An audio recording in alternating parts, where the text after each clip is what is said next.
哋新校舍以大自然為核心設計，校園裏面營造咗一片嘅森林，有高高嘅樹木，有綠油油嘅樹葉，仲有蝴蝶同白雲。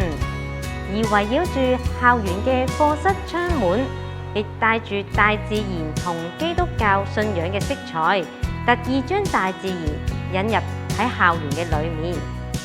校園裏面有一幅40米長嘅壁畫，由大門嘅入口清晨嘅光芒開始，再加上天地萬物，直到晚上嘅星空，最後以指引人生方向嘅燈塔作為完結。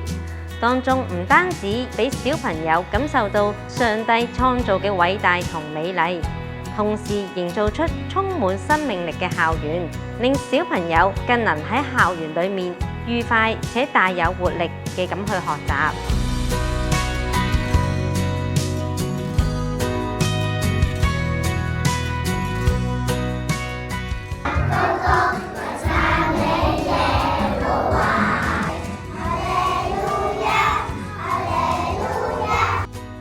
我哋平時就喺不同嘅區過自由探索。原來學校裏邊有12粒唔同嘅寶石。校舍嘅設計當中有12粒寶石，12呢個數字喺聖經裏面代表圓滿。每粒寶石就好似大自然嘅植物，係有生命力嘅，各有唔同嘅形態，又代表唔同嘅性格。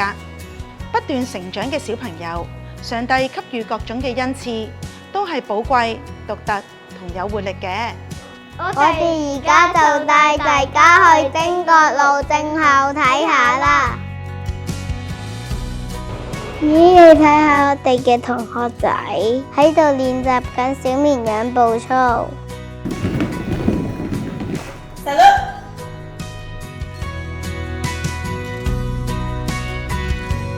我哋平時就喺呢度進行體能活動。課室裏邊有不同嘅區角，可以自由探索。